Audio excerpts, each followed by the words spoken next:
Qui se souvient du dernier message que j'ai apporté dans ce lieu, il y a 3 semaines? Ok? Là, c'est un moment un peu interactif, vous avez le droit de répondre. Qui se souvient du thème? Ma place, point. Très bien.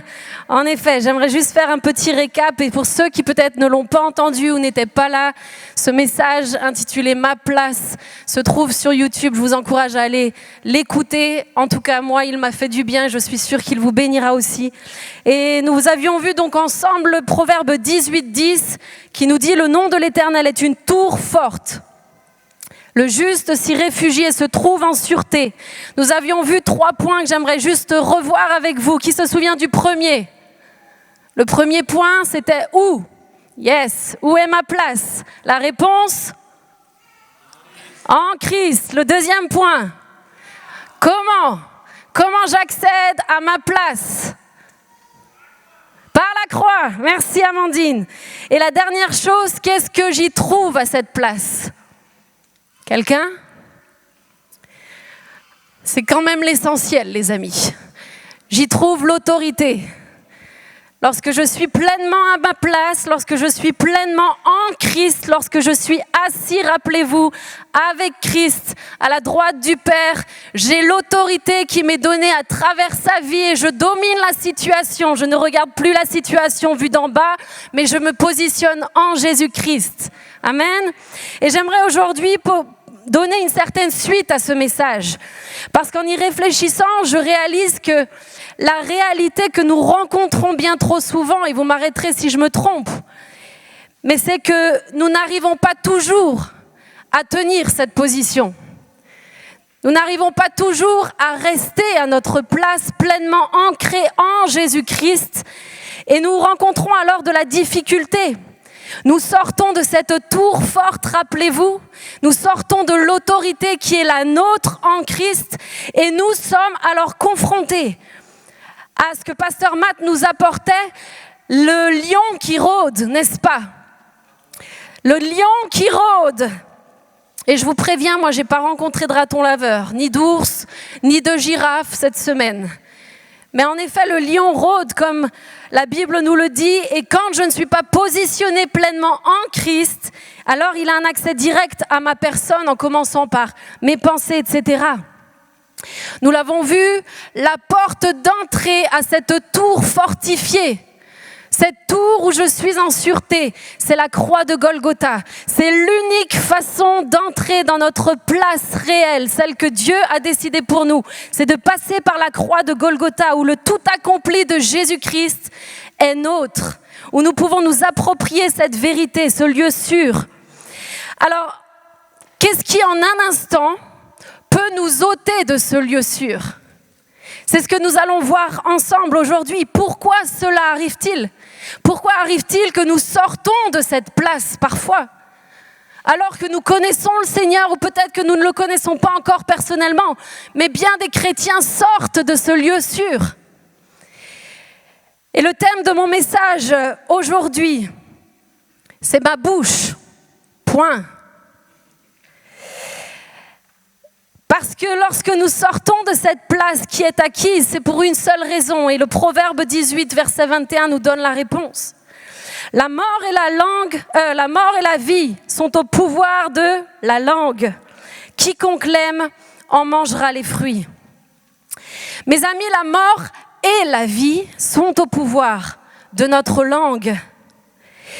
Et parce que ma place dépend directement de ce qui sort de ma bouche, alors ce qui sort de ma bouche a toute son importance, n'est-ce pas? La vie se trouve en Jésus. Puisque nous l'avons vu, il est cette tour forte. Il représente un lieu de sûreté, comme nous l'indique ce passage. Et la définition du mot sûreté, selon le dictionnaire Larousse, c'est absence de risque. Absence de danger. Un synonyme du mot sûreté, c'est sécurité. Et j'aimerais nous dire qu'à partir du moment où il y a absence de risque et de danger, il y a forcément la vie dans cet endroit, n'est-ce pas? Et inversement, si nous ne sommes pas en Christ, enracinés dans la tour forte qu'est Jésus-Christ, alors il y a danger. Alors il y a forcément la mort qui rôde et l'ennemi qui lui est autour de la tour cherchant qui il pourra dévorer viendra nous atteindre. Pourquoi ? Parce qu'il n'y a pas un tunnel entre la tour forte et l'endroit qu'il y a à l'extérieur. Il n'y a pas une espèce de Suisse, un lieu neutre où nous pouvons juste nous positionner là. C'est soit nous sommes en Christ, soit nous sommes en dehors. Et il y a ce slide que j'ai demandé qui nous montre bien. Soit je suis en Christ, fort, courageux, malgré les épreuves, je suis en lui, il est ma protection, il est ma tour. Soit je suis en dehors et toutes les flèches enflammées du malin peuvent m'atteindre. Qu'on soit collé à Christ, qu'on soit peut-être même assis tout près de lui ou qu'on soit loin de la tour, nous sommes exposés. Et l'unique accès qui nous permet de sortir de cette tour, c'est la bouche. Le danger en dehors de la tour est constant et total. Et j'aimerais nous dire aujourd'hui que la parole de Dieu est cette arme puissante qu'il nous faut pouvoir manier, utiliser. Et aujourd'hui, 80% de mon message va être des déclarations de ce que la parole de Dieu est. Est-ce que vous êtes prêts à déclarer la parole de Dieu ? Parce que j'aimerais vous dire que tout ce qui est écrit ici n'a pas été écrit pour le fun, n'a pas été écrit parce que c'est cool, n'a pas été écrit parce que ça fait bien. La parole de Dieu a été écrite telle une arme, comme une épée à double tranchant que nous devons pouvoir utiliser dans tous les moments de notre vie afin de toujours rester en Christ. Parce que lorsque je déclare sa parole, je déclare alors qui il est dans ma vie et l'ennemi ne peut pas m'atteindre. L'ennemi ne peut pas franchir cette barrière-là. Elle est toute puissante. Et ce qui donnera le ton à ta vie, à ce que tu vis tous les jours, ça va être ce que tu dis avec ta bouche. Ce que tu déclares, c'est ce qui arrive. Et bien souvent, le problème majeur se trouve juste ici. Nous ne veillons pas assez sur nos bouches. Nous oublions que la vie comme la mort sont en son pouvoir, comme la parole de Dieu nous l'indique. Parfois, nous sommes légers avec ce qui sort de cette bouche. Et je dirais même parfois que nous sommes inconscients, faute de mesurer cette vie et cette mort. Mais lorsque nous en prenons conscience et que nous apprenons pas à pas à la maîtriser, alors une marche victorieuse nous attend. Et c'est cette marche victorieuse dans laquelle j'ai envie de pouvoir nous emmener tous ensemble aujourd'hui. Parce qu'il est possible de marcher dans la victoire par la parole de Dieu. Nous allons la déclarer, à commencer par Éphésiens 6 au verset 16. En toutes circonstances, saisissez-vous de la foi comme d'un bouclier avec lequel vous pourrez éteindre toutes les flèches enflammées du diable. En toutes circonstances, que tu sois où que tu sois en ce moment dans ta vie, que tu sois dans le bonheur ou que tu sois dans la détresse, saisis-toi de ce bouclier. Il est le seul à pouvoir arrêter toutes les flèches enflammées du malin. La Bible nous dit toutes les flèches, pas une, pas deux, pas trois, toutes les flèches, et cela en toutes circonstances. Et la définition du mot bouclier, c'est une arme défensive individuelle. Et j'aime cette précision. C'est une arme individuelle. Mes amis, la foi est l'élément majeur qui empêchera les flèches enflammées de l'ennemi d'atteindre ton cœur. Et le bouclier est cette arme défensive individuelle dont chacun doit se saisir. Je ne peux pas porter ta foi. Je ne peux pas porter ton bouclier et tu ne peux pas porter mon bouclier et ma foi pour moi. C'est une histoire personnelle, mais elle est donnée à chacun qui veut s'en saisir aujourd'hui. La foi est à notre disposition à tous, mais elle est personnelle. Alors d'où vient cette foi ? Romains 10, 17 nous dit ainsi, la foi vient de ce qu'on entend, et ce qu'on entend vient de la parole de Dieu. La foi vient de l'audition. de ce que tu écoutes.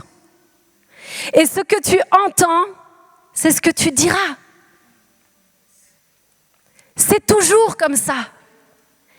Si ton oreille est branchée sur FM inquiétude, FM complainte, FM angoisse, FM critique en continu, ta bouche déclarera l'angoisse, ta bouche déclarera la critique, ta bouche déclarera l'inquiétude. Parce que ce que tu entends, c'est ce que tu te nourris, c'est ta nourriture. Mais si tu entends la parole de Dieu, qui est une parole véritable, alors c'est elle qui pourra aussi sortir de ta bouche. Cette foi-là est à notre disposition. Romains 10 au verset 8 nous dit, que dit-elle donc ? La parole est près de toi, dans ta bouche et dans ton cœur. Or, c'est la parole de la foi que nous prêchons. C'est la parole de la foi que nous prêchons, les amis. C'est la parole de la foi que nous déclarons dans nos vies. Cette parole seule nous permet de rester en Jésus-Christ, dans cette tour fortifiée. Par cette bouche-là, il est possible de sortir et de se mettre en danger, alors qu'il y a un lieu sûr et certain dans lequel je peux rester et demeurer continuellement chaque jour qui passe, peu importe les circonstances, en indiquant à ma bouche qu'est-ce qu'elle va dire dans la situation dans laquelle je me trouve. Soit je sors de la tour et je laisse les flèches enflammées du malin m'atteindre, soit je reste en Jésus-Christ et je déclare la parole de vie, cette épée à double tranchant qui vient toutes les briser dans le nom de Jésus. Amen. Hébreux 11 au verset 1 nous dit « Or la foi est une ferme assurance des choses qu'on espère, une démonstration de celles qu'on ne voit pas. » Mes amis, parce que la foi est une ferme assurance des choses qu'on espère, alors tout ce que je dis va aller dans ce sens. Si tu espères être heureux, peu importe ce que tu as entendu jusqu'à ce jour, peu importe ce qu'on a dit de toi, peu importe ce que tu vois autour de toi, peu importe ton passé, ton histoire, si tel est ton désir, si tu veux être heureux, avec la foi, tu ne dis plus continuellement que la vie est misérable. Tu ne dis plus qu'elle n'en vaut pas la peine. Tu ne dis plus que tout ce que tu es, vis et vois est malheur. Non, tu déclares la parole qui est près de toi, celle que tu entends lorsque tu lis la Bible et qui naturellement sortira de ta bouche et qui dit « Oui, le bonheur et la grâce m'accompagneront tous les jours de ma vie. » Ésaïe 61, verset 10, « Le Seigneur est pour moi une source de joie débordante. » Si tu veux être heureux, voilà ce que tu vas déclarer. « Mon Dieu me remplit de bonheur, car le secours qu'il m'accorde est un habit dont il me revêt, et le salut qu'il m'apporte, un manteau dont il me couvre. J'ai la joie du jeune marié qui a mis son turban de fête, et Dieu sait qu'un jeune marié est en fête. » Messieurs, tout le monde sait que le jeune marié attend vraiment indéfiniment sa nuit de noces, n'est-ce pas? C'est cette joie-là, les amis, dont la Bible nous fait mention. Il a mis son turban de fête, et pas que. J'ai la joie de la fiancée parée de ses bijoux. Voici le jour que l'Éternel a fait. Qu'il soit pour moi un sujet d'allégresse et de joie. Ça, c'est des promesses qui sont pour toi si tu veux être heureux. Si tu veux être heureuse, elles sont à ta disposition. À toi de la prendre ou de la laisser sur l'étagère ou sur la table de nuit. Mais tu peux t'en saisir, tu peux les déclarer et tu peux faire en sorte que ces choses arrivent parce que la parole de Dieu est vérité et elle est vie. Et ce qu'il a écrit ici, il l'accomplira toujours.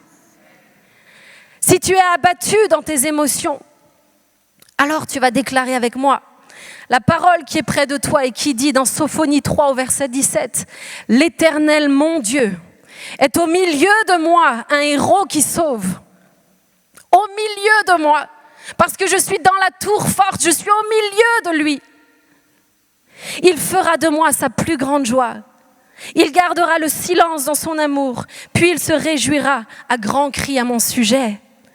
Tu déclares le psaume 94 au verset 19, « Quand mon cœur est agité par une foule de pensées, tes consolations me rendent la joie. » Mes amis, saisissez-vous de sa parole aujourd'hui. Elle est puissante. Le psaume 32 nous dit au verset 7, « Tu es un abri pour moi. » Mon frère, ma sœur, mon ami, qui que tu sois, si c'est la première fois aujourd'hui que tu es dans cette église, si c'est la première fois que tu entends parler de Jésus-Christ, laisse-moi te dire que chacun de ces mots est pour toi. Dieu est un abri pour toi. Il te préserve de la détresse. Il veut t'entourer de chants de délivrance. Si tu n'as pas d'assurance, si tu penses ou crois au mensonge qui te dit que tu n'es qu'un bon à rien, alors tu déclares avec ta bouche, Jérémie 1 au verset 5, « Avant de te former dans le ventre de ta mère, je te connaissais. Avant ta naissance, je t'ai choisi pour me servir. J'ai fait de toi mon porte-parole. » Tu penses que tu n'es un bon à rien. Dieu a fait de toi son porte-parole. Il t'a choisi avant ta naissance. Il t'a conçu.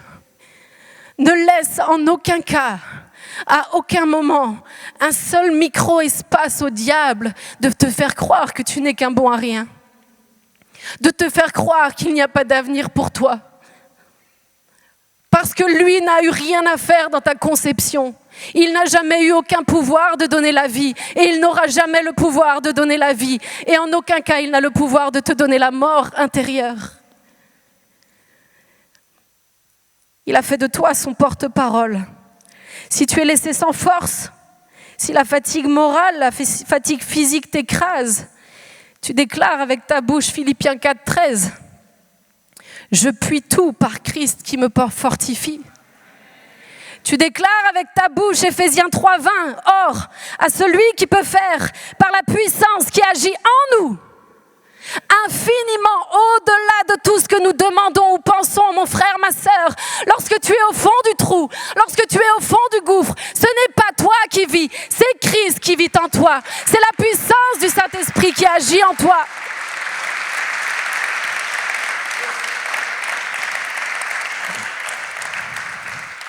Nous ne sommes pas seuls. Nous ne marchons pas seuls. Nous marchons par la puissance du Saint-Esprit qui agit en nous et qui fait au-delà de ce que nous pouvons penser et imaginer dans les moments les plus désastreux de nos vies. Si tu ne sais pas de quoi sera fait demain, tu dis non à FM pessimisme, tu dis non au discours négatif et tu déclares avec ta bouche la parole qui est près de toi et qui dit dans Jérémie 29, 11, « Car je connais les projets que j'ai formés sur vous, dit l'Éternel.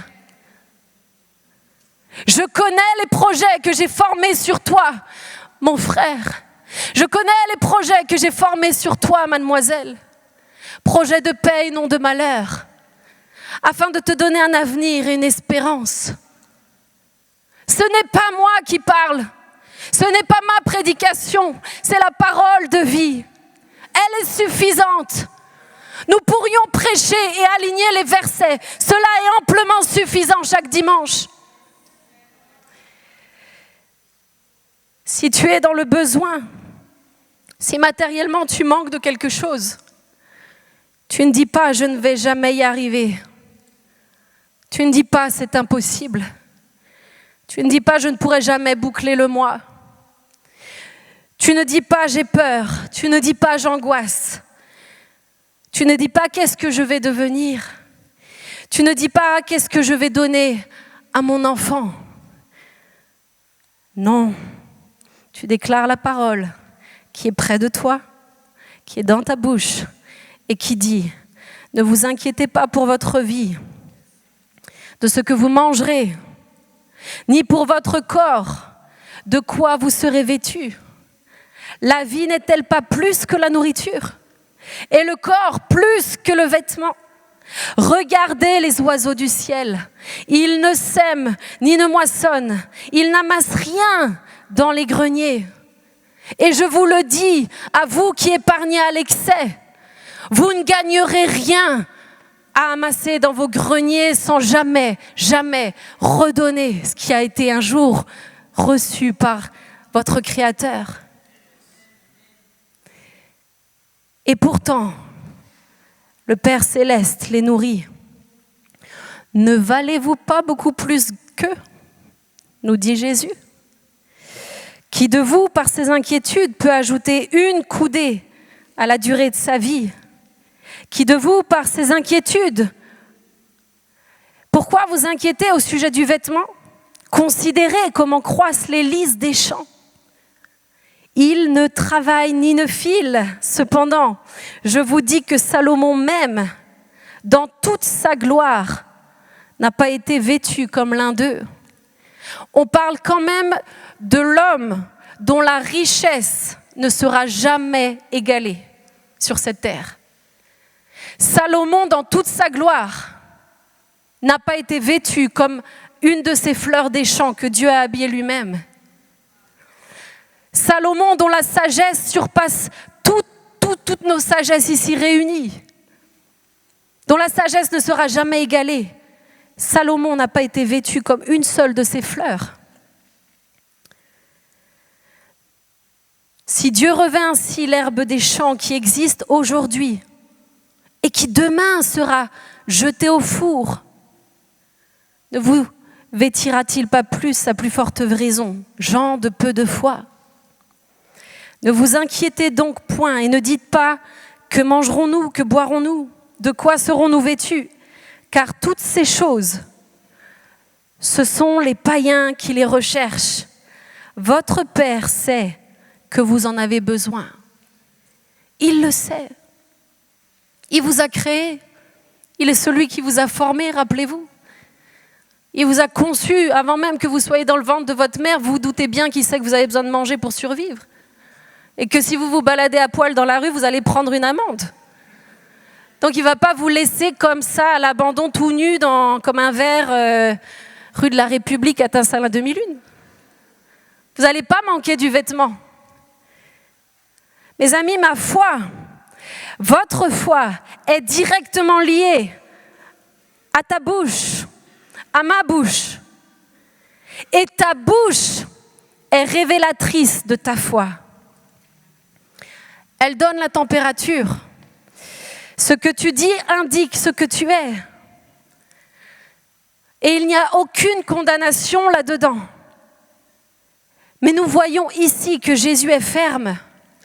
Jésus va dire, gens de peu de foi, ne dites pas que boirons-nous, ne dites pas que mangerons-nous et de quoi serons-nous vêtus. Ces choses-là, ce sont les païens qui les demandent. Pourquoi Jésus est-il ferme comme cela? Parce que Jésus est conscient de l'impact et de la puissance qui sort à travers nos bouches.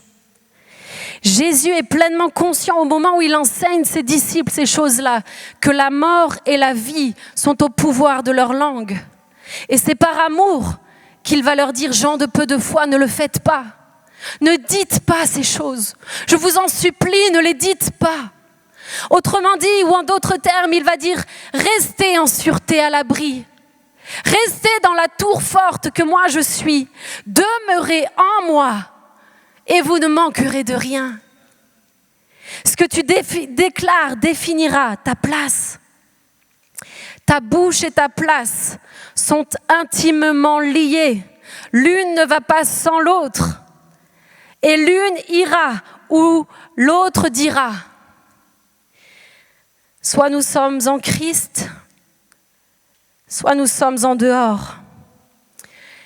Les amis, j'aimerais nous le dire, nous pouvons avoir les mains, les poches, même parfois le cœur vide, mais garder une bouche remplie de reconnaissance.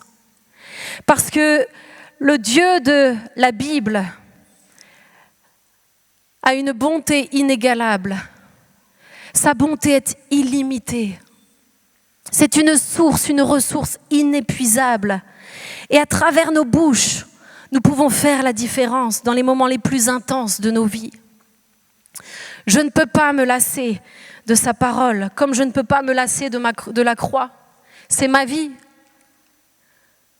La croix, c'est ma vie. C'est parce qu'un jour, j'ai rencontré et trouvé le chemin de la croix que je suis entrée dans la tour. Et c'est pour ça qu'aujourd'hui, je vis pleinement. Et de la même manière, sa présence, cette parole merveilleuse, surnaturelle, m'est donnée chaque jour.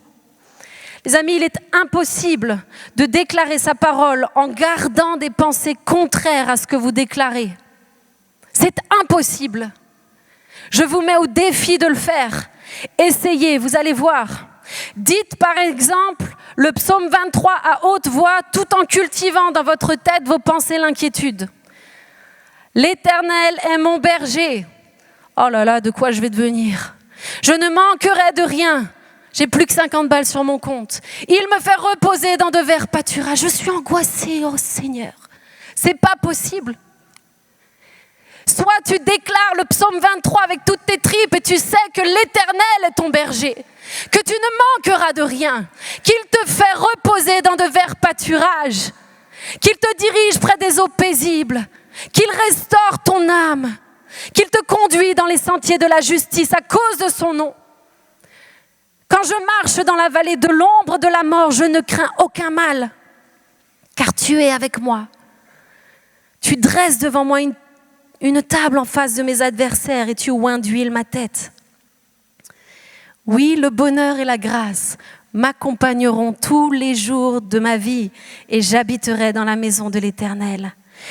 Dans le royaume de Dieu, il n'y a pas de place pour le langage du doute. Il n'y a pas de place pour le langage de la peur. Dans la tour, en Jésus-Christ, c'est-à-dire sous la source de la vie, la vie, la vie, la vie, la vie, c'est des fleuves de vie, des fleuves de vie, des fleuves de vie qui coulent.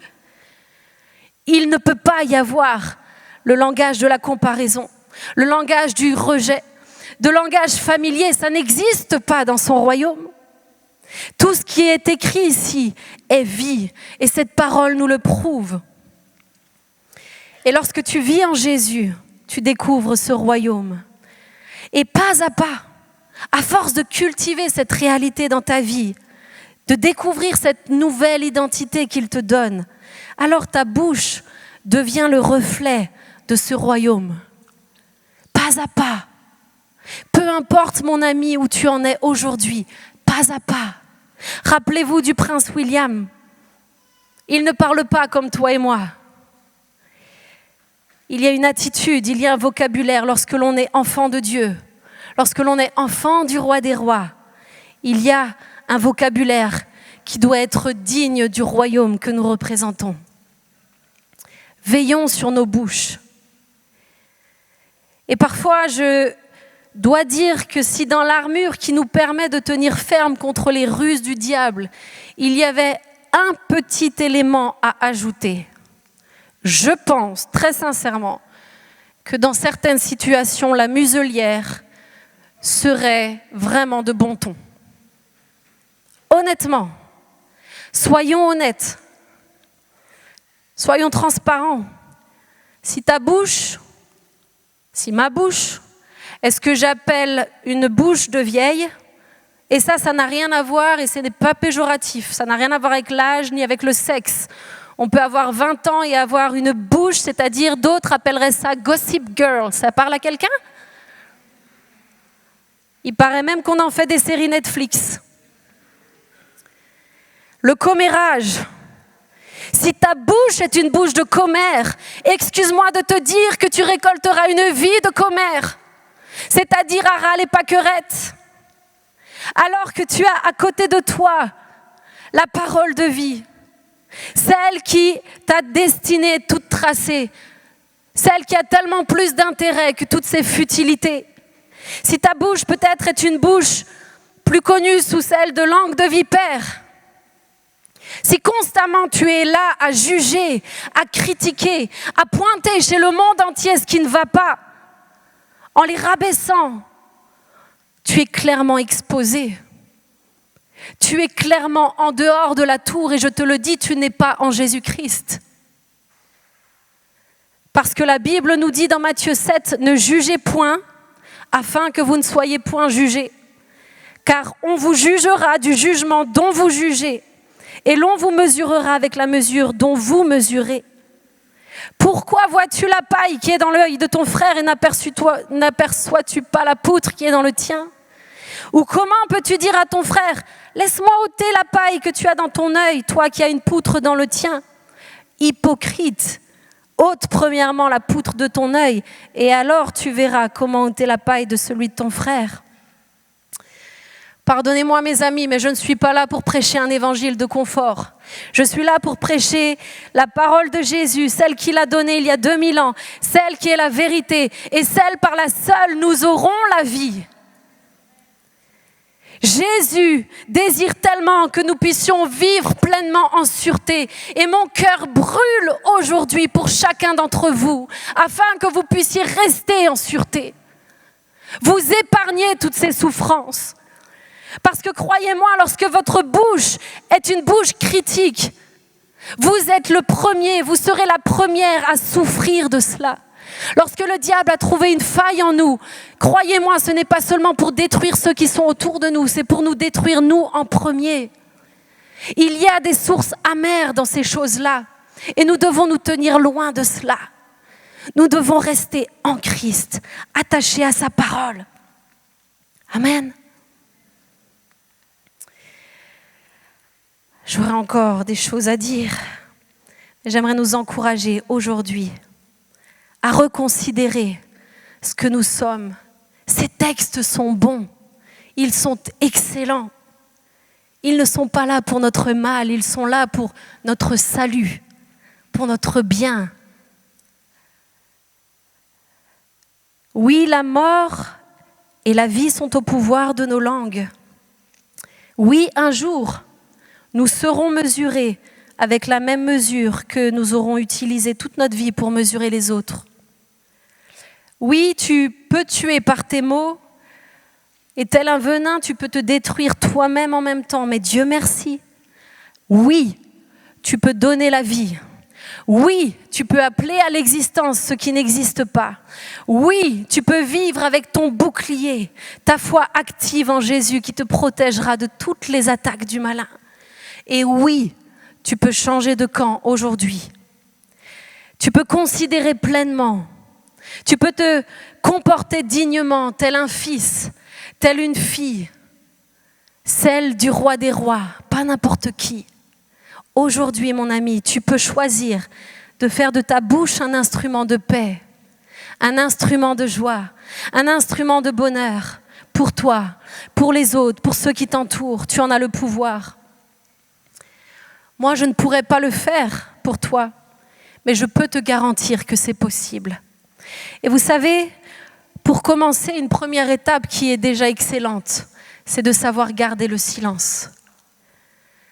Parfois, savoir se taire plutôt que de dire quelque chose qui ne construit pas est préférable.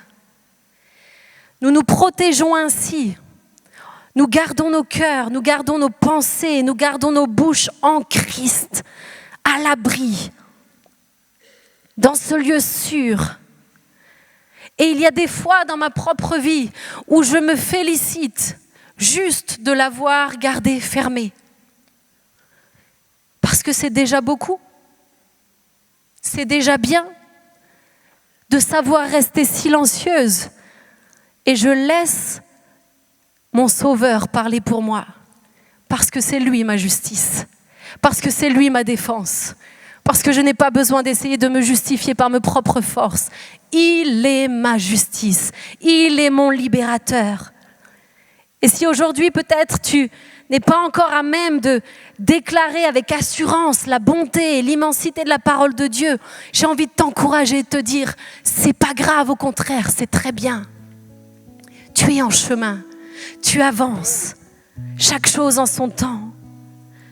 Mais apprenons à garder le silence plutôt que de laisser nos pensées nous submerger. Bien des fois, cela m'a desservi. Parce qu'au moment où tu commences à ouvrir ta bouche, ta chair alors prend le contrôle. Et ce n'est pas toujours tellement beau.